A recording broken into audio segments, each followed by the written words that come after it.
The protagonist of the story, named Yuri, stated that he would decline the trip to another world if his request wasn't granted. Speechless, the goddess was just shocked by Yuri's response and only muttered, A few minutes earlier, Yuri had received a visit from a god and was offered a reincarnation into another world. After giving such wonderful news, the goddess told Yuri that he could go and celebrate since he was chosen for the mission. However, Yuri didn't look pleased at all. The protagonist, who was formerly known as Kiora Eri, had passed away at 37 after a long battle with illness. Yuri, for some reason, was given a chance by a mysterious being who calls herself a god to reincarnate in another world. Contemplating, Yuri summarizes what the goddess had told him. The gods regularly send candidates to another world, wanting to act as reincarnators and granting them the power they need. The god was very impressed with the young folks in the latest era, as they are quick to catch on, which is a very big help. Yuri asked the god if he was willing to listen to their wishes for the abilities that they would get, to which the god responded that he would. The god asks Yuri if he wishes for overwhelming power or maybe a harem, to which the god suggests that Yuri try a charm skill. However, Yuri responded that he does not want any of those mentioned by the god. Yuri stated how the god already knows how he wished to live a simple, self-sufficient life. When Yuri wished to learn spells or skills that aren't for fighting, the god instantly responded, "No problem." Though the god had no problems with Yuri's wish, her expression started to change and looked more confused when Yuri's demands exceeded 10. While Yuri continued to ask for the type of spells he wanted, as well as a place for him to live, the god told Yuri that he was being too cheeky. Since a background check had already been done for Yuri and the god confirmed that he was no bad person, she ended up agreeing with his condition. Hearing this, Yuri was very much pleased. The god agreed to give Yuri the abilities he wanted and just enough power for him to survive. And so Yuri's heart was filled with hope, excited to start his second life. However, the moment Yuri was transported to another world, the first thing he realized was that he was running for his life, being chased by a boar. Puzzled, Yuri wonders what was up with the gigantic boar that was following him, pointing out how it was about the same size as a car. Yuri was now pissed off, since the start of his second life may also be reaching its end right away. Yuri tells himself that he has to find a way to escape to the abandoned village like the god suggested. Yuri remembers that he received skills from the god and believes that they should be handy in his current situation. Receiving the skill called Stealth, Yuri is certain that he could escape the danger if he uses it. However, Yuri realizes that he never learned how to use the skill. Left with no other choice, Yuri ends up running away again. Desperate, Yuri starts pleading for his skill to activate. In Yuri's head, he calls upon his skill to unleash itself, deploy, and activate. In a matter of seconds, Yuri's body starts to vanish. To the giant boar's surprise, it could not find Yuri. Looking at the boar searching for him, Yuri was relieved as he also realized that he was able to lose the giant boar using his stealth skill. Looking at himself, Yuri learns that his stealth skill helps him blend into the scenery completely. Hiding from the giant boar, Yuri starts crawling away, grabbing his chance. After escaping death, Yuri finds an empty spot and thinks to himself how scary the situation he faced earlier was, and feels glad that he has a healthy body. Looking at his reflection, Yuri learns that he got a lot younger, similar to the kids at an elementary school. Yuri focuses on himself and remembers how reincarnation stories usually come with a status board. Trying different hand signals to open his status board, Yuri eventually is able to open it. Surprised, Yuri mentions how it is very similar to a game. Looking at his profile, Yuri learns that his full name is Yuri Sarai, which he thought was completely different from his old name. Yuri also learned that the body prepared for him by God was that of a 7-year-old kid. Yuri believes that in God's point of view, the body Yuri is currently in might just be a tiny detail. While searching for the skills and magic he asked for, Yuri was surprised when a board suddenly popped up, showing his list of skills. Yuri stated that he went in with the negotiation and guessed that what he did was really worth the shot. With Yuri being able to use magic, he is certain that farming and all sorts of chores will be much easier. Living without electricity would still be pretty comfortable. Yuri was starting to get curious about everyone, wishing to know more. Yuri realizes that there are still monsters that he has to be aware of, and thinks that he must not let those monsters find him. Yuri decides to just practice his spells once he gets to a base.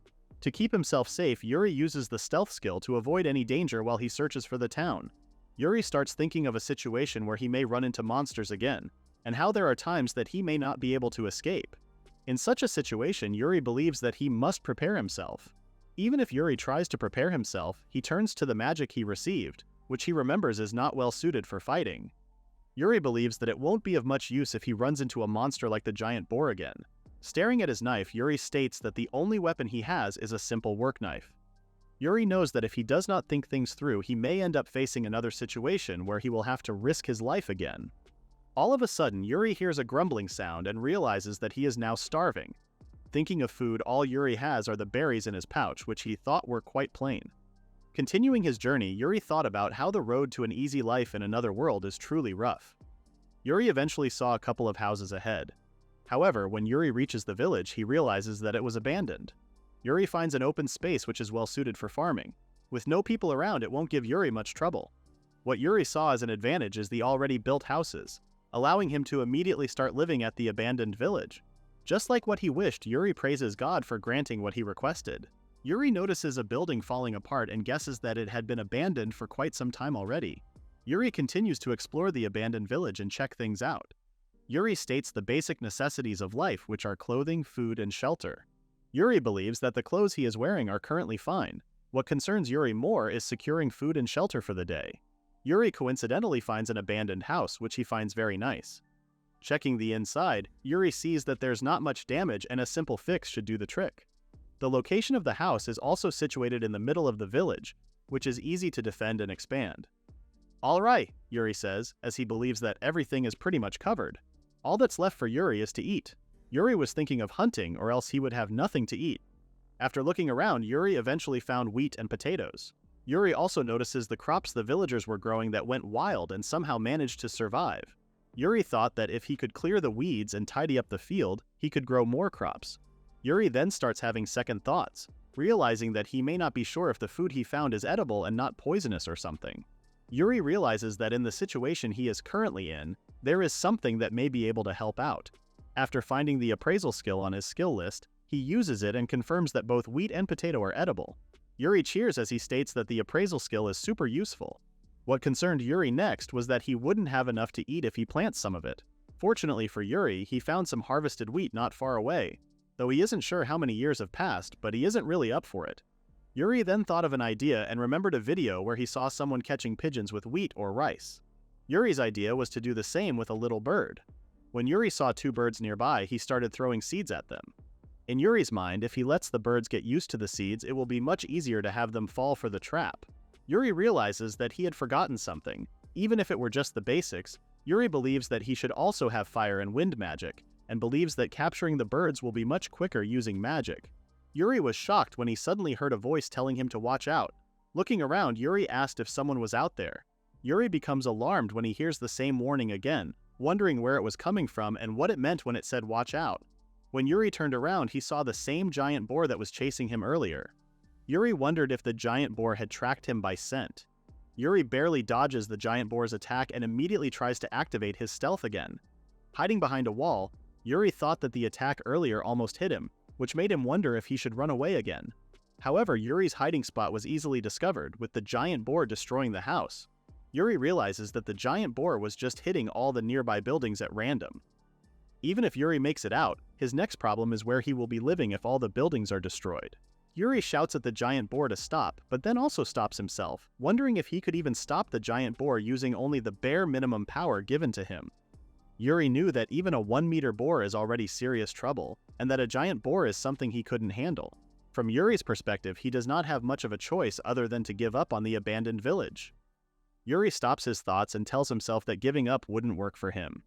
Yuri knew that moving around recklessly in an unfamiliar world is dangerous, and that nothing is a more convenient place to run to aside from the abandoned village. Yuri understood that the giant boar would just chase him again even if he ran, and the reason for that is most probably that Yuri is being seen as an intruder in the giant boar's territory. Moving away from his hiding spot, Yuri decides to fight it out. In Yuri's perspective, he and the giant boar are on the same boat, calling both of them rivals that are battling it out for their home. Yuri had always dreamed of living free in nature.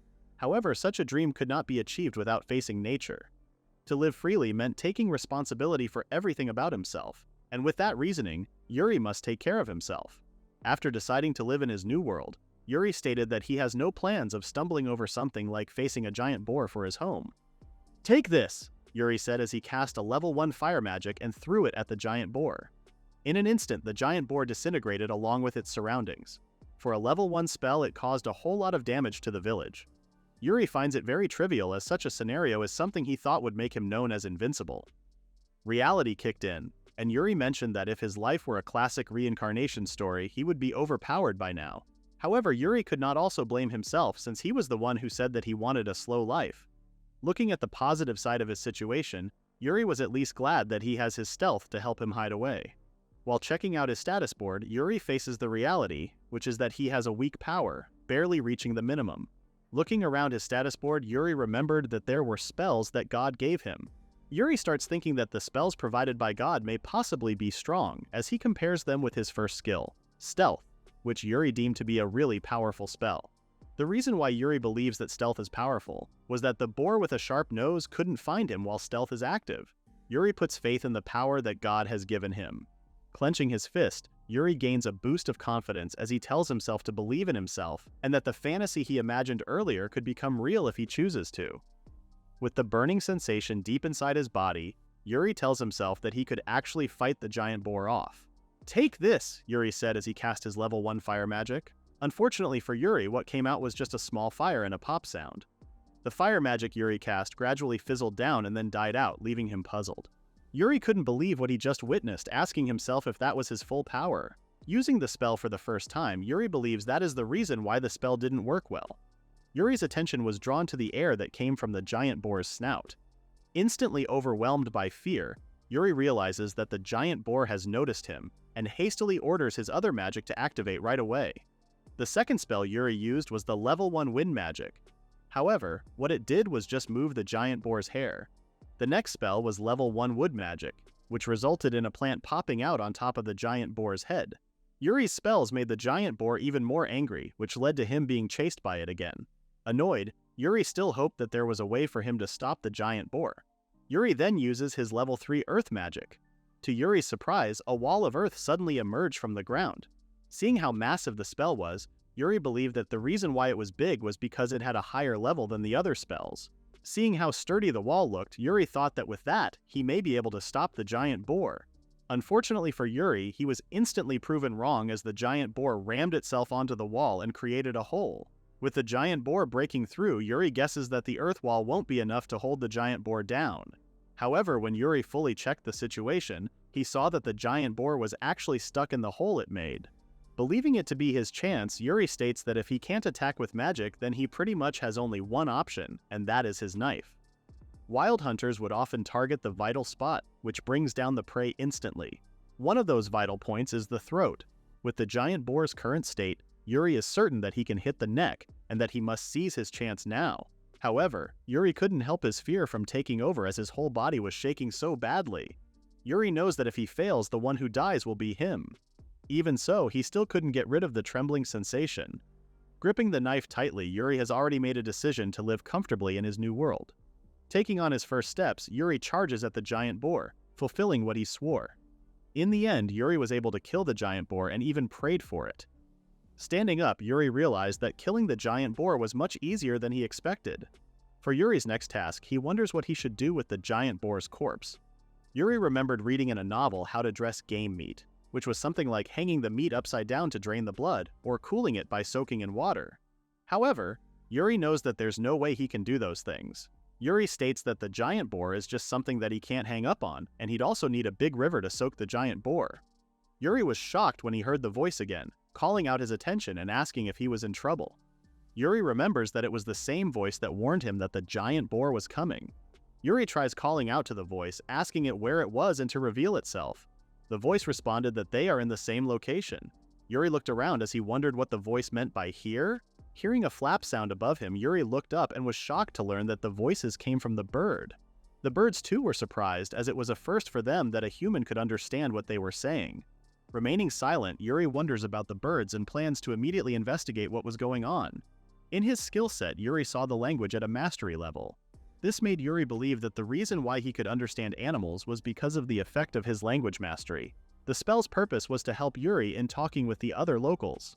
However, the spell was just too strong that Yuri wasn't sure of relying on that spell, which helped him in talking with the other soldiers.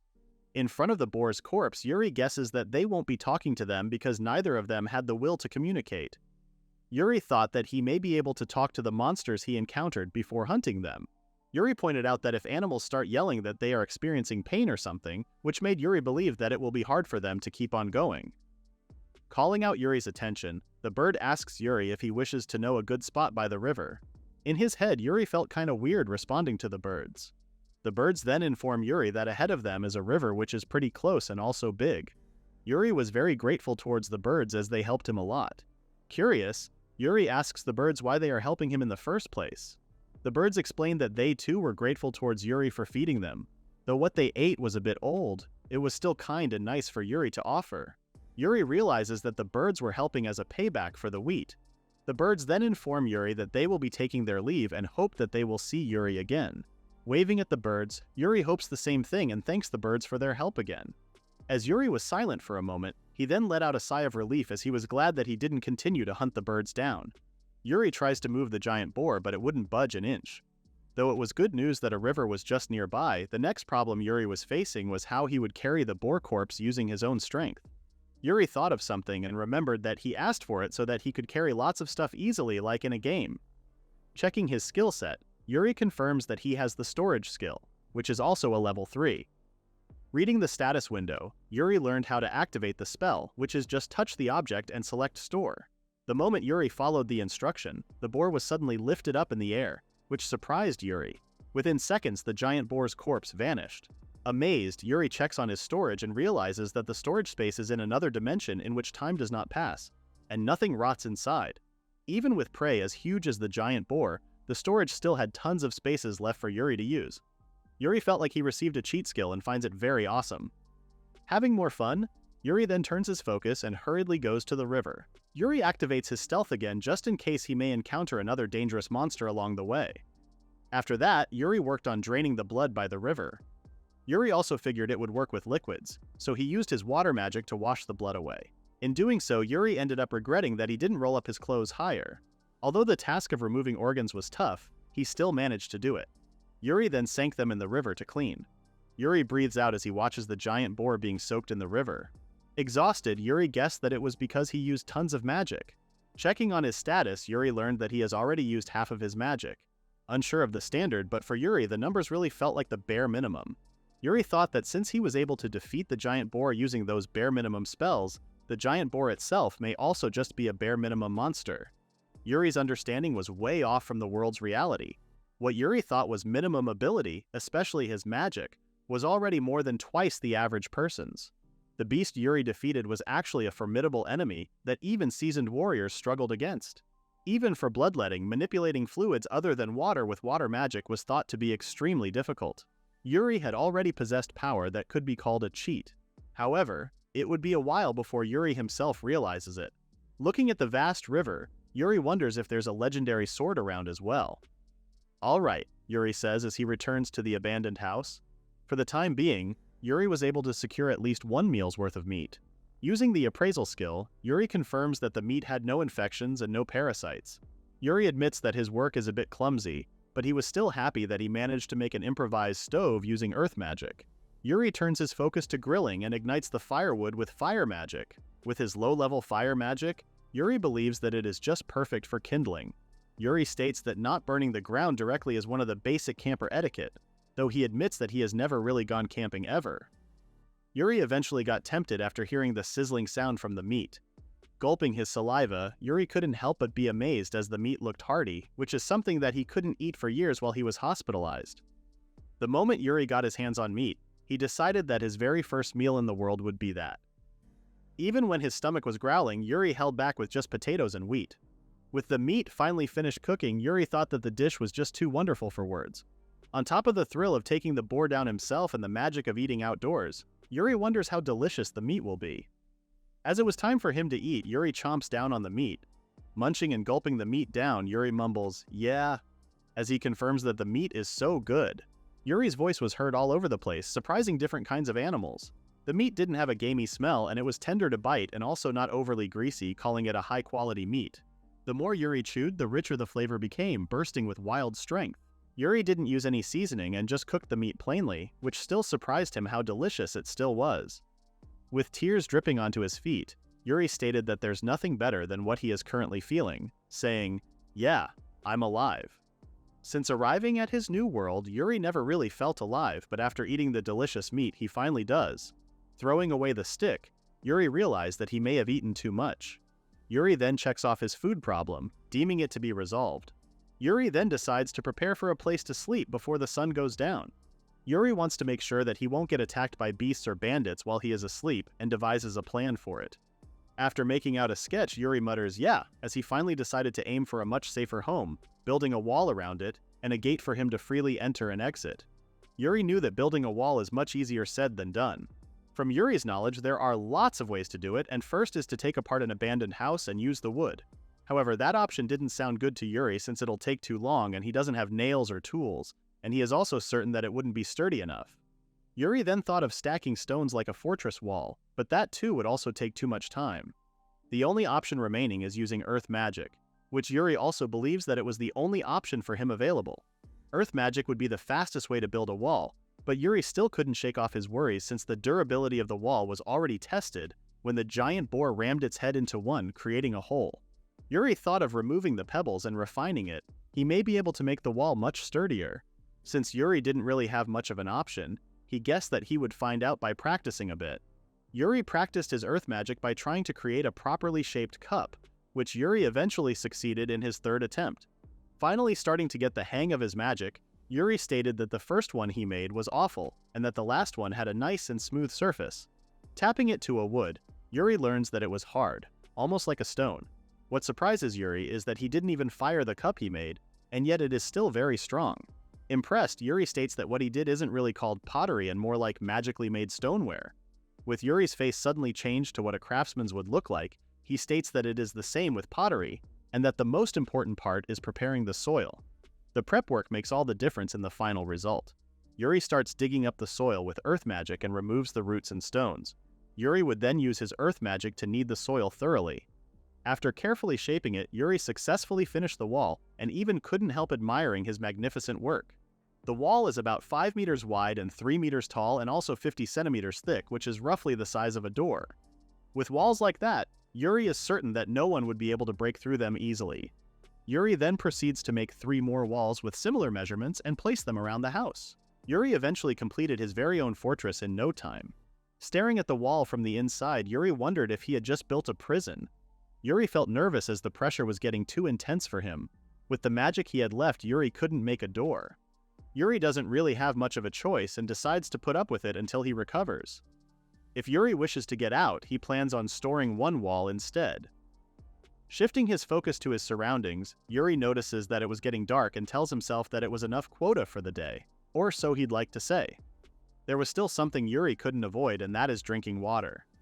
Yuri got caught up in too many things and put the water problem off. Yuri admitted his mistake in not securing the water as his first step. Though he wasn't able to act on the drinking water problem, Yuri still had some ideas on how he could temporarily resolve them. Yuri found a well while exploring the village. Yuri plans to use the well so that he won't have to keep fetching water from the river. Another point Yuri made is that water is not just needed for more than drinking. Looking inside the well, Yuri stated that it is so deep that he can't tell if there's water down. To check if there are, Yuri picks up a pebble and drops it. Placing his ear much closer, Yuri eventually heard a plop sound, confirming that there's water in the well. The next problem Yuri faced is how he would draw the water up. From what Yuri observed, the people who lived in the village may have used a pulley system. However, the pulley is broken and there's no bucket for him to use either. Yuri didn't really want to use any more magic for the day, but he was yet again left with no other choice but to use water magic. Closing his eyes, Yuri tells himself to picture water floating in outer space. Yuri's technique worked as a small portion of water from the well floated towards him.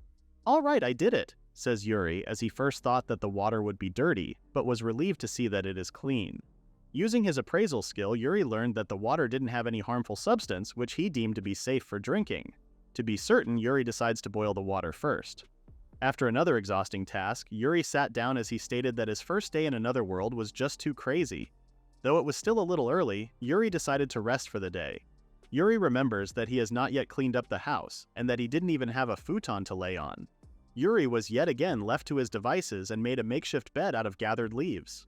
Firstly fixing the house, adding more walls, preparing a field, and needing a toilet. Based on that list, Yuri realized that he still had mountains of things to do. However, he stated that it was not that bad. Moving forward, Yuri gets to build things however he wants. With so many things that he wanted to do, Yuri couldn't make himself sit still. For the first time in a long while, Yuri was excited for tomorrow. The next morning, Yuri felt displeased in his first experience during the night as the makeshift bed he made was too uncomfortable, which made his body hurt all over. Yuri didn't use nearly enough leaves for bedding, and he couldn't block the hard ground or the cold at all. A comfortable bed is the foundation of life, which Yuri decides to make as his task for the day. Using the boar hide, Yuri plans on making it into a blanket, or at least that is what he wanted to say. Yuri asks himself if an amateur like him could even process hides properly. After checking his skill list, Yuri finds a unique skill called Countryside Living Guide. Unique skills are special abilities that reincarnators possess. The status board also counts as 1. Yuri stated that just as the name suggests, the Countryside Living Guide is a skill packed with everything from rural living. Yuri never expected that he would receive something like that as a bonus and thought that they are pretty generous. Using the glossary search, Yuri can get the information he wanted. To test things out, Yuri first searched boar hide tanning method. Receiving the information, Yuri learns the first step, which is to skin the hide. Since Yuri plans on making a blanket, he measures the right size. The next step was to clean the dirt off the hide, which Yuri starts cleaning the hide using his water magic. For the third step, the fat will have to be scraped off using a knife. After tedious work, the exhausted Yuri eventually finished and checked the guide for the next step. For the fourth step, Yuri was shocked when he learned that in order for the hide to not rot, he would soak it in a tanning solution for about 1 to 2 weeks. In order to make a tanning solution, one must use water, alum, and salt. Upon learning that he would have to look for items to make the tanning solution, Yuri knelt on all fours as he felt defeated. For the time being, Yuri thought of just using more leaves for his bed and decided to switch gears and work on something else. For Yuri's next task, he decides to clean and fix up the house. Yuri's house is a single-story building and is divided into 3 rooms. The floors are all dirt and there aren't any usable tools. Visiting the first room, Yuri calls it the kitchen, and the room across from it is the dining area. For the back room, Yuri decided to make it a bedroom and living space. From Yuri's understanding, the villagers probably slept on mats or something. Since Yuri is used to sleeping on a bed, it just didn't feel right for him. After one night of sleep, Yuri's mana is back. Yuri is once again eager to try some DIY. Yuri used the earth magic he was most confident in to remodel the house into a raised floor style. For Yuri, it felt similar to concrete, which is more stable than dirt. With Yuri's decision, it also gave him a bit of a drawback, which made the house more chiller. For the hearth area, Yuri adopted a traditional Japanese style that uses an earthen floor. After that, Yuri confirms how his earth magic proved to be very useful in repairing the house and even making tableware. When it came to earth magic, Yuri had unknowingly gained rare and remarkable skills in the world. After the repairs and remodeling, it was time for Yuri to clean. Since there were no cleaning tools, Yuri tried blowing away the trash with wind magic. However, that process ended up creating more issues, as the trash is now flying everywhere. Yuri eventually cleaned everything up and was very pleased with the result and stated, "Not bad at all, right?" despite him now being the one covered in dust and dirt. Seeing how it was already getting dark, Yuri decides to end the work for the day. Yuri wished that he would have at least some light, which he then thought of an idea and decided to make some tallow candles tomorrow. Yuri realized that he also wanted a bath and that he also needed to fix the toilet properly. As of currently, Yuri is just wiping his butt off with leaves and burying it in the dirt. The next day, Yuri was crying, and the reason for that was the status board. Yuri had been absent-mindedly looking at it and realized that he had food, water, and even fur stored in his storage. Yuri couldn't believe that he had to put so much work on things that he already has from the beginning. What shocked Yuri even more was the content of the letter addressed from God. The letter said that the name of the world Yuri is currently at is Rawoa. It also said things like when interacting with locals, it is better to hide Yuri's unique skills and appraisal. The letter is mostly full of God's thoughtful advice. However, what really shocked Yuri was not all that, but something that is mentioned as life magic. Life magic is a skill packed with various spells convenient for daily life. Among them, one is called purification, which greatly helps Yuri in having his butt cleaned. Yuri came to the realization that he didn't have to wipe his butt using the spell. While cooking his meal, Yuri let out a sigh as he felt like he had been wasting his time. Yuri then remembered that he was also like that in his previous life. Yuri always skipped game explanations and tutorials. Then later he would go back as he realized that the game had such a feature, which could have helped him in the early stages. Although Yuri is careful, he was also careless. After finishing his meal, Yuri admits to himself that he too gets tired of plain grilled meat. Yuri wondered if maybe the former residents left behind some salt or something. Yuri then decides to check around the abandoned houses. Yuri comments how the gods were already giving him stuff, might as well include some seasonings. Inside an abandoned house, Yuri's attention caught something. Upon checking further, Yuri realizes that he has found a map. Yuri was glad that the map survived without weathering out. However, it is way too simple and he couldn't really tell anything from it. What catches Yuri's eye is the noticeable mark, and he wondered if it was something dangerous or maybe a resource. "Okay," says Yuri, as he had decided to check it out for himself. Walking on a rough path, Yuri states that it was much better for him to see it for himself than just guessing. Yuri is certain that there's a reason why a village was built in the middle of the forest in the first place. With no clue, Yuri guesses that there may be some hidden treasure somewhere, though he states that he isn't trying to get rich or anything. Either way, Yuri won't know until he checks it out. After looking at the map, Yuri looked very confused, as he was led to a place where there's no pathway. There aren't tall trees in a straight line, which Yuri guesses means that there must have been a road once. However, since no one is maintaining it, the grass has overgrown everywhere and covered the path. Yuri felt that the risk is much higher if he goes through. What worries Yuri is that there could be unknown poisonous plants or even some isekai-style deadly ticks lurking around. Not wanting to take on such a risk, Yuri was left with no other option but to give up and head back. "Wait," says Yuri as he remembers that he can use magic. Yuri keeps forgetting about it because he is still stuck in his old world habits. Yuri knew that if he were to use fire magic, he may cause a wildfire and would pretty much cause so much damage. Yuri uses wind magic instead and has decided to call the spell Wind Cutter. The spell proved to be very useful in Yuri's problem, as it was able to cut down all of the tall grasses. "Ooh, this is great," says Yuri as he then uses his appraisal skill to check for any poisonous plants. 2 notifications suddenly popped up, which helped Yuri learn that there are wild vegetables. Yuri checked closer and found that there were more vegetables and believed that it would add color to the table. Yuri noticed a familiar leaf and thought that there were yams. Thinking about yams, Yuri thought that what he had found may be the legendary natural yam. Plants don't seem that different from his previous world, and Yuri thought that he might be able to harvest an isekai version of natural yam. For Yuri right now, the yam is more attractive to him than gold or silver treasures. Natural wild yams take over 10 years to mature, and digging them up is really hard. The yam's roots stretch deep into the ground, fragile and easy to break. The roots often tangled with other plants' roots, so it's never straightforward.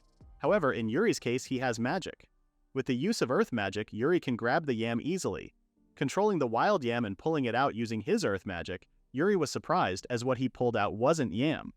Curious, Yuri wonders what it was. After pulling it out completely, Yuri confirms that it isn't a monster. From what he could feel, Yuri thought that it was somewhat like a potato. Yuri then thought that what he pulled may just be a potato, and that it may just happen to grow into a shape similar to one of those sexy daikon radishes. Yuri stored the plant in his storage as he plans on checking it out carefully later. All of a sudden, Yuri heard a rustling sound. This made Yuri feel nervous as he felt that something was really off and that he feels that something bad is about to happen. Yuri thought that he had to leave now and that he couldn't stay for long. However, it was already too late as Yuri was almost caught by an attack. When Yuri opened his eyes, he saw 2 large marks and wondered what it was. Yuri's first thoughts were that it may have come from a monster, or maybe an attack from the locals. However, Yuri couldn't see anyone at all. Sensing danger behind him, Yuri turns and is shocked to see a huge mantis inches away from him. Overwhelmed by fear, Yuri could only mutter, "Hey, hey." Yuri didn't expect that he would encounter a giant mantis. What is more terrifying is that the monster could turn itself invisible. Yuri asks himself if he really has to fight something like that as well. Yuri remembers that he was able to communicate with the birds and thought that he may be able to escape through peaceful talks. Raising his hand, Yuri says hello to the giant mantis and proposes a suggestion, which is that they pretend they never met in the forest. Yuri declares that he has no intention of fighting the giant mantis. Unfortunately for Yuri, the giant mantis responded with a vicious attack, which translated to Yuri that it didn't understand him. Yuri was quite fortunate to have noticed the attack and hastily moved away. Looking at the giant mantis, Yuri was quite annoyed since it was a being that he cannot reason with. Frustration was building up as the giant mantis had once again disappeared, making Yuri more anxious. Yuri knows that if he were to take a hit, he would instantly die. Feeling a shiver all over his body, Yuri had once again dodged the giant mantis's attack. Seeing how he was able to dodge the invisible attack, Yuri guesses that it must be his perception skill. The perception skill is a passive skill that senses the movement of surrounding creatures and objects. Yuri had only just got the hang of it, but if he were to use it properly, he is certain that he may be able to survive the giant mantis's attacks.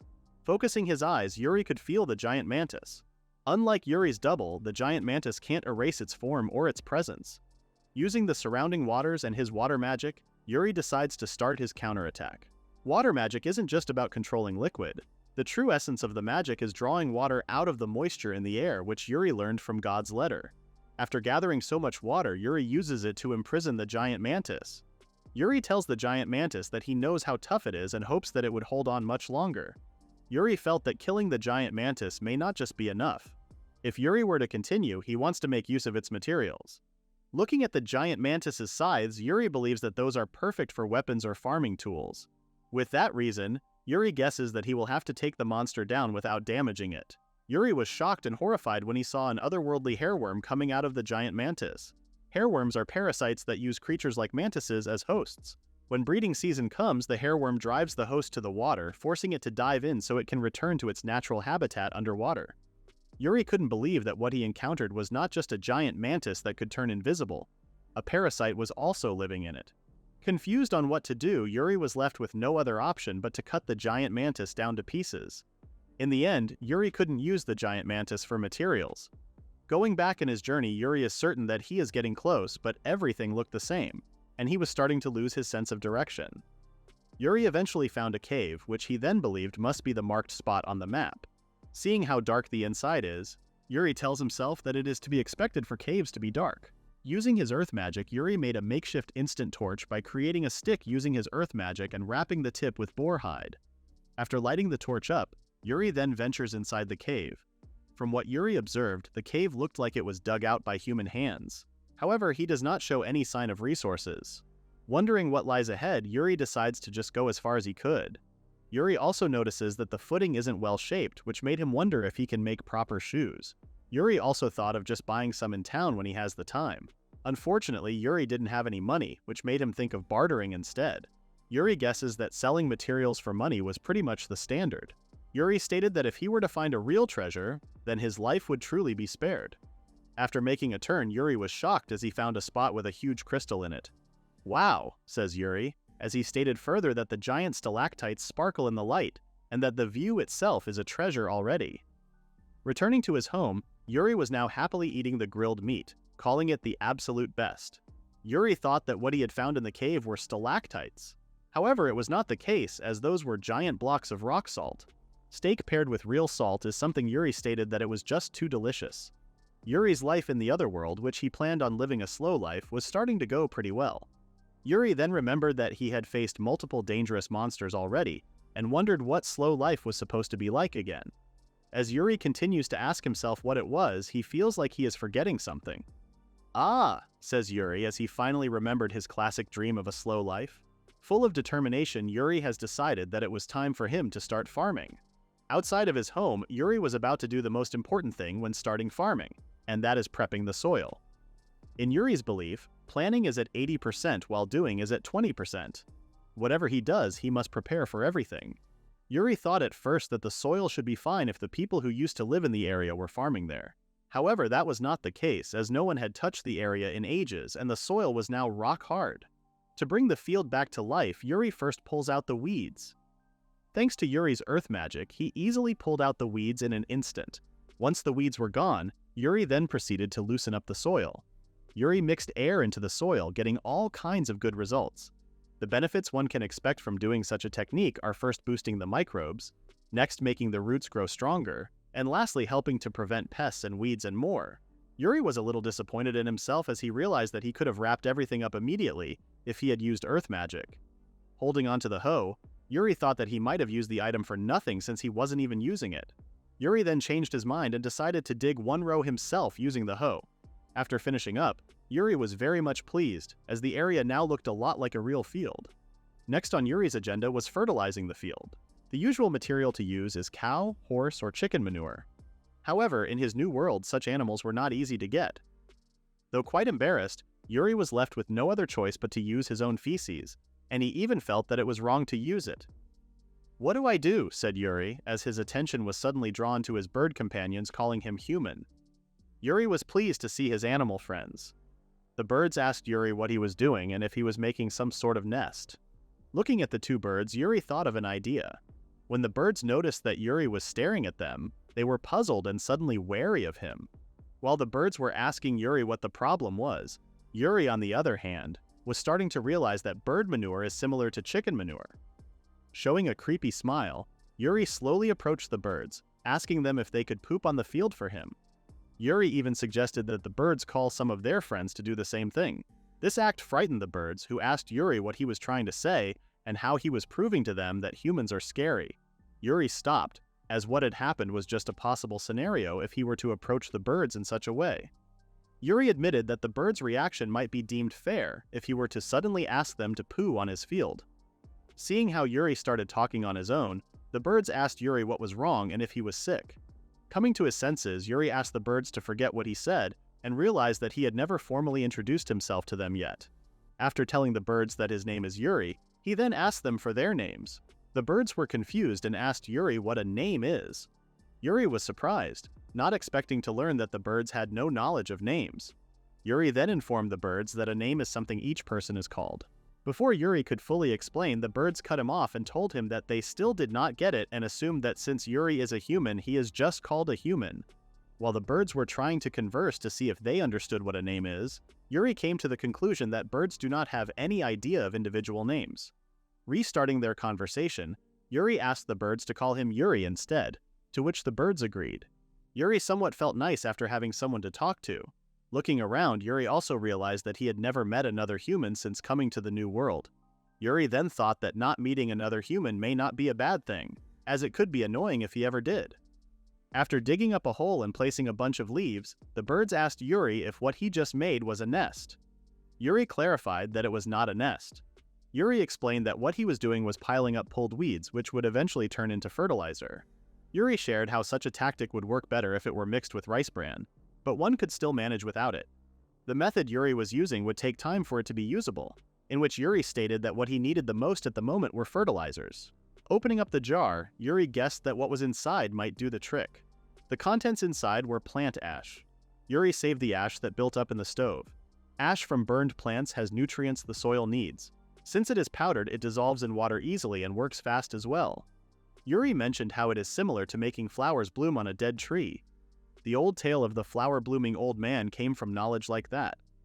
Taking a breather, Yuri stopped as he believed that he was just about ready.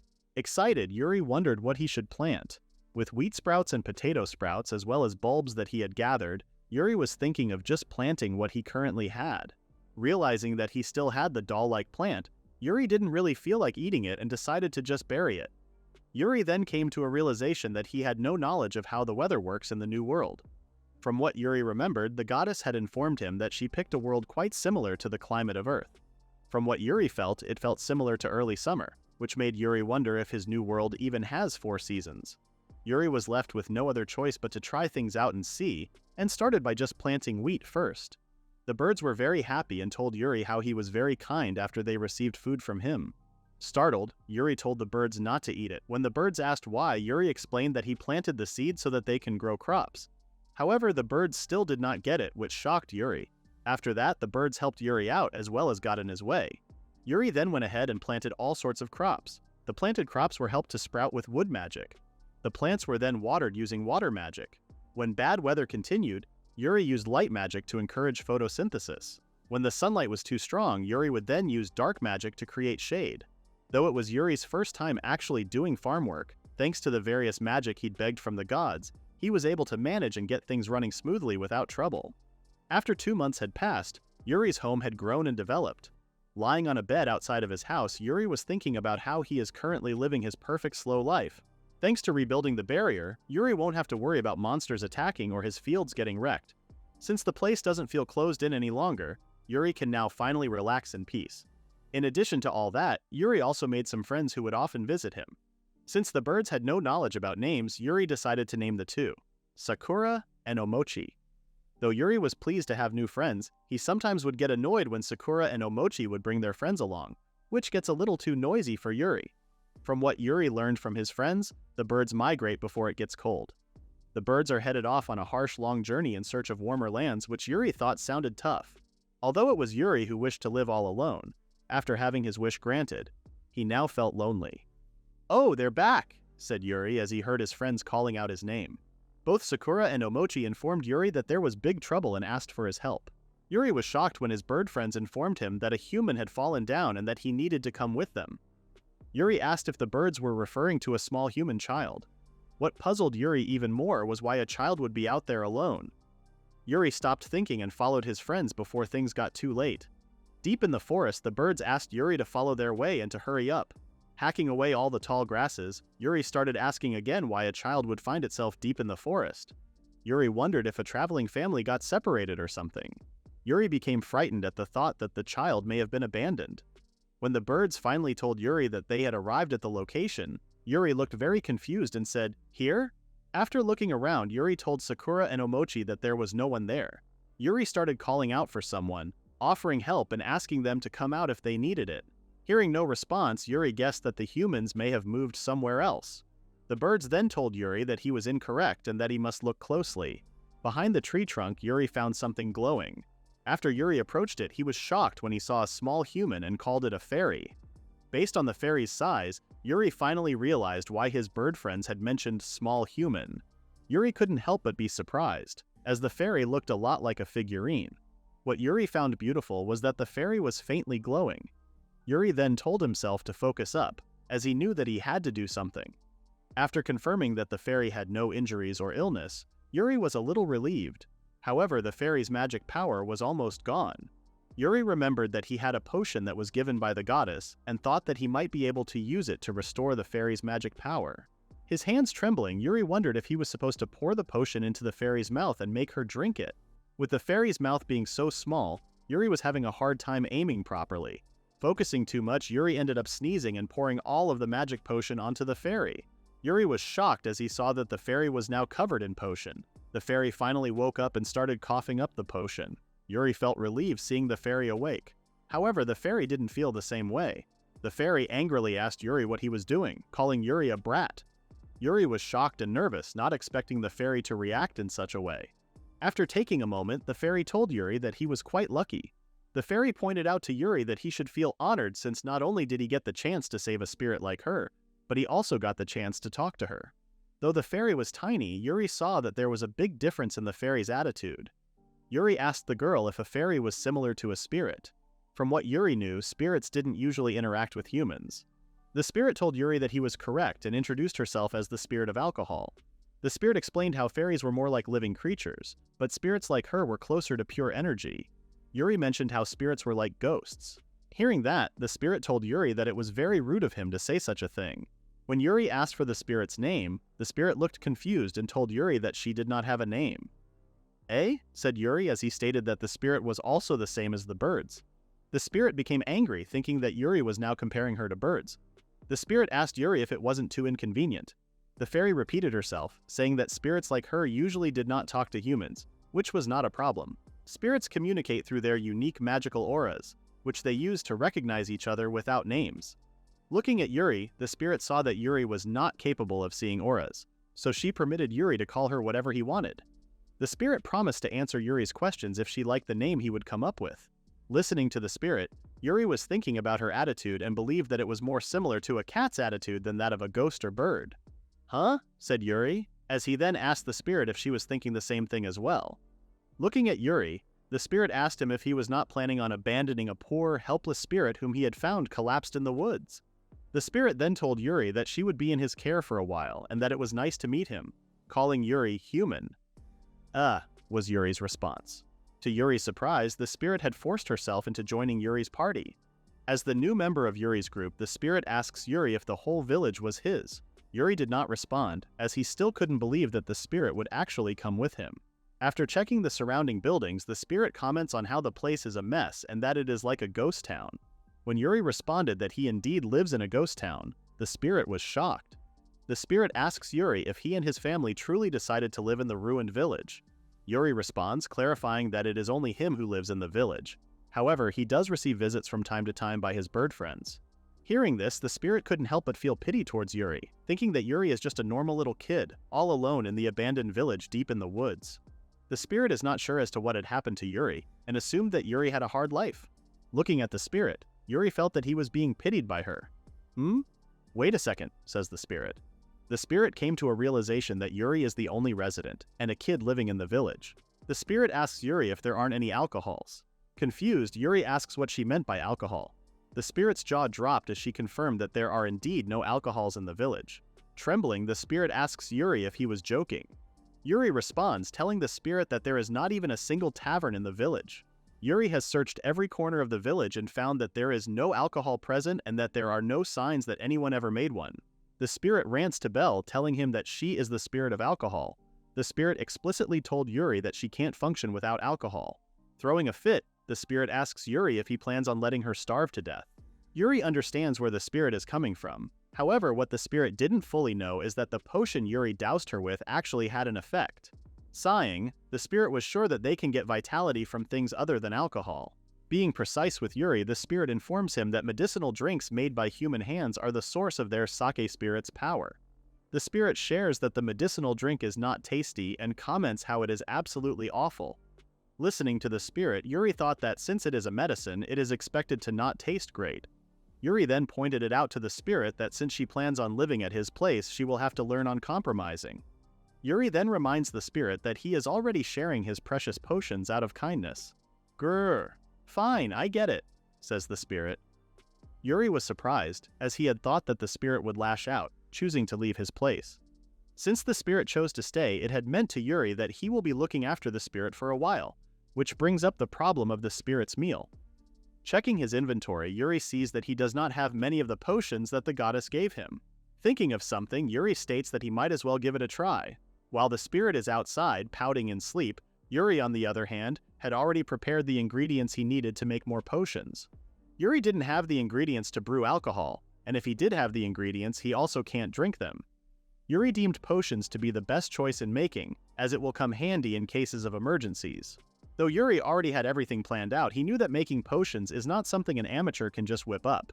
In normal cases, one would need alchemy skills or specialized knowledge to make potions.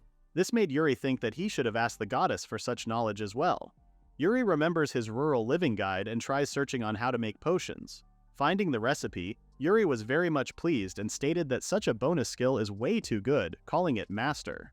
During his research, Yuri learned that there are many kinds of potions. Besides recovery ones, there are also enhancement and special effect types.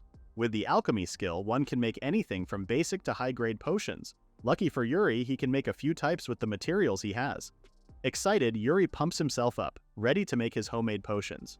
After some time, Yuri finally finished making the potions. Taking a step back, Yuri thought that he may have made a bit too many. With the amount of potions he made, Yuri is sure that the spirit won't go hungry for a while. After making the potions, the potion brewing skill had unlocked itself, giving Yuri a new skill. This good news made Yuri think that he still had room to grow, and that in the future he can even make more than just the powers the goddess gave him. "Whoa, what's that?" says the spirit. Moving closer, the spirit asks Yuri if all those bottles are potions. What shocked the spirit even more is that potions are said to be so difficult to make. When Yuri mentioned that he made them, the spirit was yet again surprised, as she had never heard of a kid being able to make such a valuable item. Yuri calls the spirit's attention, asking her to try a sip, and shared that he purposely made a small cup just for her. After tasting the potion, the spirit comments how it does not taste good. Yuri explains that he just merely followed the basic recipe and had already expected that the spirit wouldn't like the taste. Though the spirit commented how the medicine didn't taste good, she added that the potion Yuri made is far better than the potions she had before. Hearing that made Yuri very happy, asking the spirit if she speaks the truth. The spirit flew away and told Yuri that she's going to go take a walk or something. Seeing how the spirit just comes and goes made him think how she is quite like a cat. Looking at the potion he made, Yuri was just glad that it wasn't undrinkable. Knowing the spirit's personality, Yuri is certain that the spirit is just being polite. Yuri wonders what made the potion he made different from a regular potion. Looking at Yuri, the spirit mentioned that she had felt it the moment she met Yuri. The spirit is very much certain that Yuri is totally different from any other humans she has seen before. Although there are no liquors in the village, the spirit thought that staying in for a whole night might not be so bad. 2 weekends had passed since the liquor spirit showed up, and the season had fully entered summer. Working under the blazing sun is known to be dangerous, even life-threatening, which is the same in Yuri's former world. However, for Yuri, it was not a problem. With the abilities he received from the goddess, Yuri managed to work through the scorching heat using dark magic as shade, hydrating himself through water magic and cooling off with wind magic. The spirit asks Yuri how much power he even does have. The spirit stated that she has never seen a human using so much magic just for farming. Really? Yuri responds. Yuri told the spirit that if one can use magic, then why not use it? Yuri also reveals that he is keeping enough magic in reserve to handle anything that comes up. The spirit left and told Yuri that she really does not care and that she will now take a nap. Yeah, Yuri responds. Living with the liquor spirit for 2 months made Yuri think that it was more like he was living next door to someone than actually sharing a home.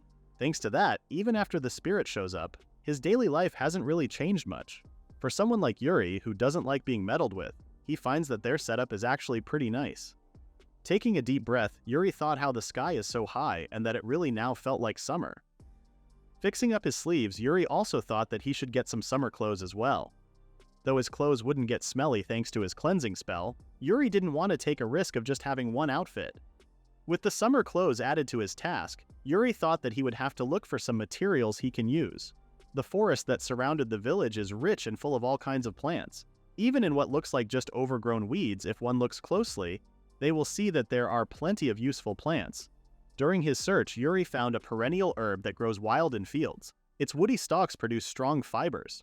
After finding the herb, Yuri was very excited, seeing that there are a ton that's growing and that it might be enough to make 1 or 2 outfits. Yuri also found cotton and learns that it is useful for all sorts of things. It made Yuri decide to take some of it home and try growing it. Yuri was very happy with the haul he gathered and mentioned that he made a good decision in looking around. Yuri notices a bug and checks it out. Taking a look, Yuri did not expect that there would be a whole swarm of them, and that those types of insects would also exist in his new world. Even if the mosquitoes do not suck blood, Yuri still had no plans in walking through that cloud. Thinking of going around, Yuri was surprised when he noticed that a mosquito was already near him. This made Yuri realize that he may have been focusing on magical beasts until now, and has completely overlooked the most dangerous enemy of all. Mosquitoes are creatures that take the most human lives on Earth. They creep up silently, suck blood, and spread countless diseases. The most familiar yet most terrifying insect. Thinking of other insects, Yuri remembered that there are plenty of creatures that spread illness the same way. Since such creatures cannot be seen, they are deemed to be more dangerous than monsters. Yuri thought that he should have been way more careful. Since he is in another world, Yuri thought that it wouldn't be strange if there were pathogens or viruses that don't exist on Earth. Once Yuri realized that, a huge wave of fear and anxiety sank in, making him scared and nervous. Afraid, Yuri starts waving his hand, shouting by himself, "Don't come near me, get away!" Yuri thought that he can't stay like that and has decided to just forget about changing his clothes. Yuri has made a new item as his priority, and that is an insect repellent. For natural repellents, there are mint, hutwinia, and chrysanthemum. Since the plants are quite similar to Earth, Yuri believes that insect repellent plants should also exist. After a whole day of searching, Yuri finally found the plant Parido, a plant that had similar qualities of an insect repellent. In old Japan, the flower was used to make mosquito coils. In Yuri's rural life guide, he is certain that there would be a recipe that can help him make a mosquito repellent. In his research, Yuri was shocked when he learned that he would have to let the picked flowers sit for half a year. This meant that Yuri won't have a repellent by winter as well. Searching through the guide, thinking that there may be something else he can do, Yuri froze as he finally found another method. Later that night, Yuri burns a bunch of weed inside his home, covering the whole place with smoke. Speaking of ancient ways to repel bugs, Yuri remembered that smoke is also a good repellent. In Japan, since ancient times, there has been kairibi, a fire that drives away insects with smoke containing insecticide. Yuri believes that the same effect should be expected from pyrethrin, which is also equivalent to chrysanthemum. Certain that his action would keep the bugs away, all of a sudden Yuri heard a screech and saw something coming out of his roof. The spirit angrily told Yuri that he has got a murderous intent and reminded him to handle the insect repellent gently. Yuri apologizes and explains how he had assumed that there was nobody inside. Yuri felt bad that he wasn't able to kick the spirit out while smoking the house. As Yuri kept apologizing, the spirit pointed out to Yuri that he didn't take any insect repellent measures even though he was already naked. The spirit calls Yuri an incomprehensible person, which made her wonder if Yuri is amazing or just scatterbrained. The spirit told Yuri that the task had nothing to do with spirits like her, and that warding off bugs is an essential for humans. Yuri comments how the nasty ones suck one's magic power in a swarm and dry them up. Listening to the spirit, Yuri asked the spirit if she could impart knowledge regarding insect repellent whenever she felt like it. Surprised, the spirit smiled and told Yuri that she has no other choice, and that if Yuri prepares some alcohol for her, then she will teach him. When Yuri responded that her request would be impossible, the spirit shouts, "What? Why not?" Yuri felt like the distance between him and the spirit had closed a little. Sighing, the spirit wanted to drink alcohol so badly and wondered if there was a sweet kid somewhere who would brew some for her. Yuri knew that the spirit was talking about him and flatly told her that he would not be making alcohol. The being Yuri was talking to was a spirit of alcohol who did not have a name yet. It had been 2 months since the spirit settled in Yuri's place. Yuri also remembered that the spirit allowed him to call her whatever he liked, and that she would answer if she liked it. Yuri obliged and tried calling the spirit a bunch of times, but she remained silent. In the end, the spirit didn't like any of the names Yuri suggested. As the two spent more time together, Yuri never realized that he was calling the spirit "hey," and in return she was calling him "you," like a couple in a rough patch. That was how the two kept living together in the weird mood until one summer day when something changed. Out in the field, Yuri stated that even though it was summer, it was still cooler than Japan, so growth was slower than he had expected. But fortunately for Yuri, the time had come for him to harvest the wheat. With so much to harvest, Yuri believed that he could now try making bread or udon. As Yuri was about to start harvesting, the spirit stopped him and suggested a competition to see who could harvest faster. The spirit asked that Yuri make her a beer with the wheat if she won. Not looking pleased, Yuri asked the spirit what kind of one-sided condition she was trying to come up with, and what he would get if he even won. This stumped the spirit, and she told Yuri that she would do whatever he said if he were to win. Yuri sighed and mentioned that he did not have anything that he really wanted. Yuri then came up with an idea and told the spirit that if he won, she would stop talking about alcohol. This shocked the spirit, and she called Yuri a heartless monster. The spirit still agreed to the condition, as she believed that all she needed to do was make sure she did not lose. "Fine, bring it on," said the spirit. Seeing the spirit's reaction, Yuri pointed out to her that she was the one who started the whole competition idea. Using sickles made out of soil, the match between Yuri and the spirit began. While Yuri was steadily going at his own pace, he mentioned how it was a reckless challenge to pick. Seeing the spirit's tiny body, Yuri was certain that his competition would have a disadvantage. However, that was not the case. Yuri was shocked when he saw the spirit swing her sickle so fast that she had already piled up plenty of wheat. The spirit then mentioned how she couldn't live another day without alcohol. For the spirit, alcohol was a life force, and she would give everything she had for the sake of booze. "That's how a liquor spirit lives," said the spirit. It was then that Yuri realized that he had totally underestimated the spirit because of how lazy she usually acted. With the pace that the two were going, Yuri believed that all of his precious food would end up going to booze. Left with no other choice, Yuri believed that it would not be mature of him, but since his life was on the line, he would resort to using his magic ability. Seeing that another row on her end was down, this brimmed the spirit with great hope, stating that the match would be hers. The spirit was shocked when a sudden gust of wind almost hit her. Upon turning around, the spirit saw Yuri using the ability Wind Cutter to harvest the wheat. Seeing so much wheat being piled up, the spirit was left stunned and speechless. With so much piled up in front of him, Yuri felt quite disappointed, since their first harvest ended so quickly that he didn't get to enjoy the mood. Yuri couldn't argue with an empty stomach. With him as the winner, Yuri then asked the spirit to follow the condition that she would not talk about alcohol anymore. The spirit responded, telling Yuri that he was so cruel. The spirit then accused Yuri of cheating for not informing her that he had such an ability, and asked if he enjoyed bullying a spirit. Yuri reminded the spirit that she was the one who challenged him out of nowhere, and that it was quite bold of her to accuse him of bullying. Yuri kept on telling the spirit that they did not have any extra food lying around. Yuri also thought that the spirit was fine living off potions alone. As for the alcohol, Yuri believed that it was just a luxury for the spirit. For someone freeloading in his place, Yuri suggested that she hold back on that kind of stuff. "Forget it," said the spirit. She then apologized for being selfish and told Yuri to just forget everything she had said. The spirit then flew away after saying goodbye. Yuri sighed as he stated that the spirit was so selfish. Yuri believed that the spirit was making him out to be the bad guy. "This is exactly why I preferred being alone," said Yuri. Not thinking much about it, Yuri believed that the spirit would just return once she was hungry. Seeing the sky getting dark, Yuri became worried since the spirit had not yet returned. This made Yuri wonder if the spirit really left for good. So worried, Yuri ended up imagining the possibility of the spirit being attacked by a monster. Yuri tried to remain firm and told himself that it had nothing to do with him anymore if the spirit ever got attacked by a monster. However, with his kind heart, Yuri ended up breaking and picked up his weapon. Left with no other choice, Yuri ran out to look for the spirit. Somewhere in the forest, the spirit kept on sighing, wondering what she should do next. After flying off so rashly, the spirit's pride wouldn't allow her to just easily return to Yuri. Unfortunately for the spirit, it also didn't look like there were any other villages or towns nearby, and she really didn't want to go back to the town she came from either. For the time being, the spirit decided to find a place to sleep before it got completely dark. In her search for a place, the spirit found some rutsberries and could tell that they were of high quality. Rutsberries bear fruit from early summer to fall. Their sweet and refreshingly tart juice makes them delicious and prized for making sweets. The spirit then remembered how Yuri wanted to try growing fruit, but all the crops he had were for meals and none of them were sweet. The spirit, who was not interested in what Yuri was saying, just ignored him. Thinking about sugar, also an essential part of brewing alcohol, made the spirit think that if she showed Yuri the place, he might change his mind. The spirit gasped and told herself to wait.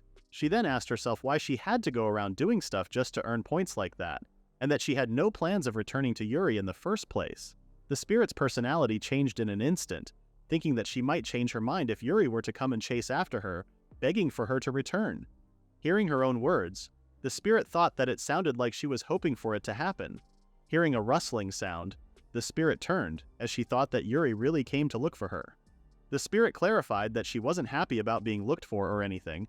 However, her nervousness immediately turned to horror when she saw a large boar instead of Yuri. Frightened, the spirit flew away in an instant. Trying to catch her breath, the spirit thought that she had a close encounter with death.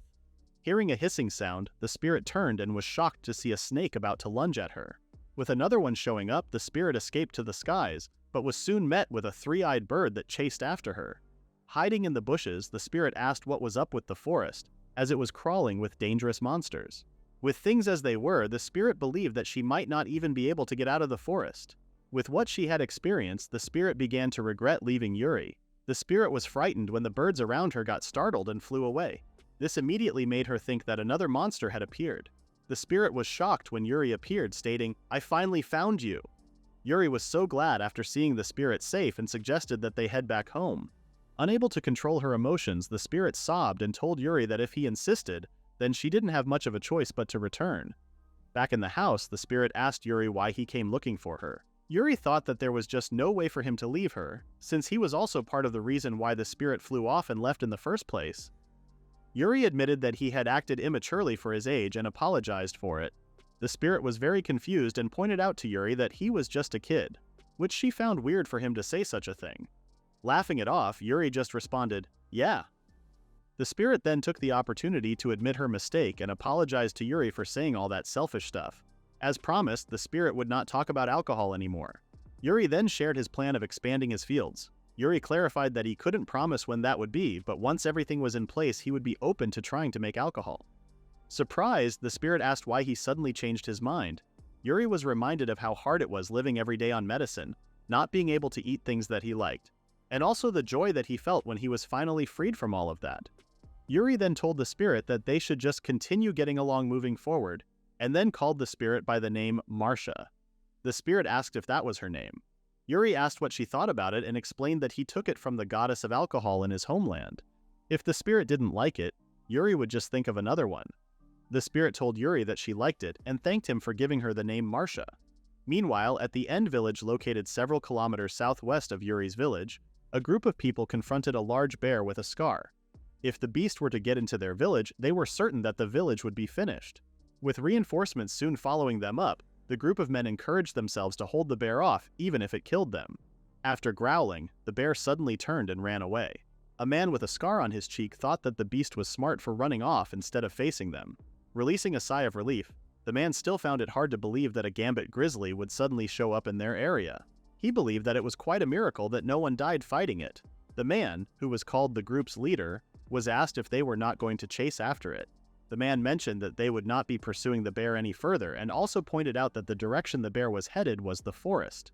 The forest was deemed to be a danger zone, overrun with powerful monsters, which the man was certain that no one could live there. A beast such as the gambit grizzly would have plenty of room to rampage in the forest.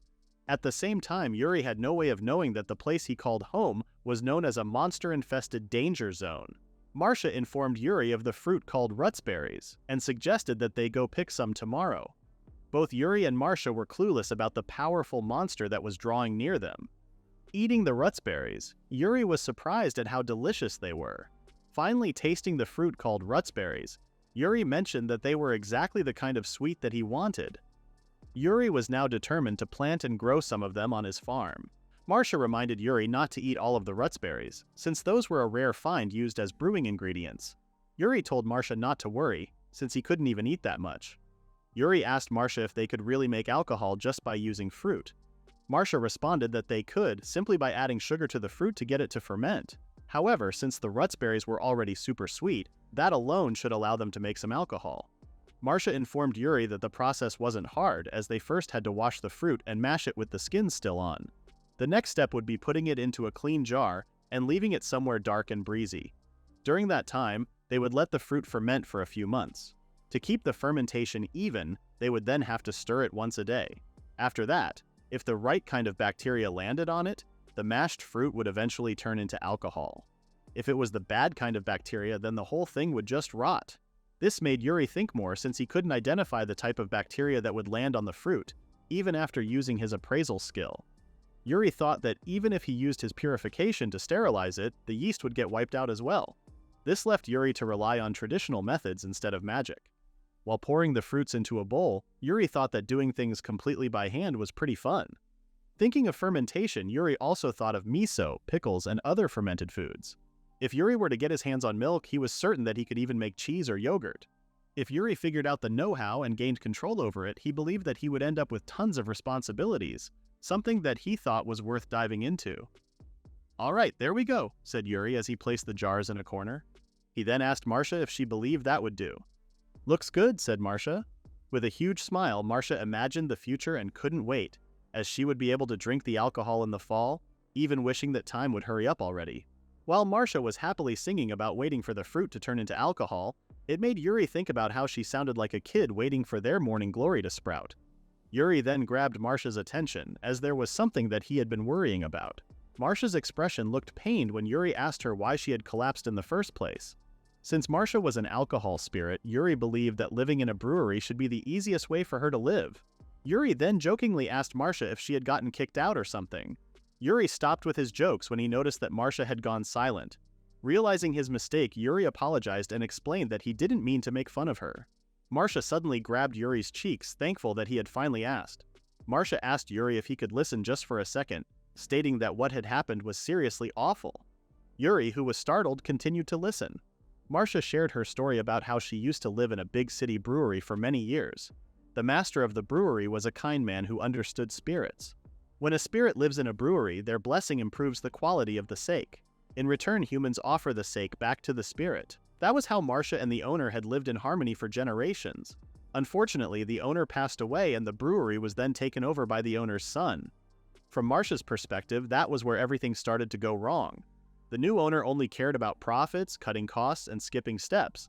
This caused the quality of the sake to go way down. However, the owner still did not care, as he believed that as long as the bottle had the brewery's name on it, the customers would not be able to tell the difference.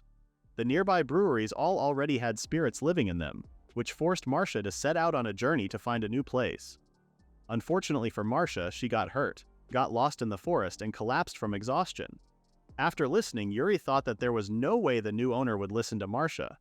Marcia sighed as she explained that listening was not the problem, since the people could not even hear her in the first place. Most humans could only see spirits as little glowing orbs floating around. Marcia said before that they do not talk much to humans, but wanting to be accurate, there are almost no humans that they can actually communicate with. After interacting with Yuri, Marcia thought that someone like him was really rare and valuable. Curious, Yuri asked why he could see her so clearly. Marcia guessed that it was connected to Yuri's and her magic types being compatible with each other. Marcia also thought that this was why Yuri's potions were easier to drink than most, pointing out that a crafter's magic can really affect the final result. Hearing that, Yuri felt kind of embarrassed, but not in a bad way. The two hoped that the sake would turn out tasty. After a month, the two opened the jar and were greatly disappointed to find out that it was a total failure.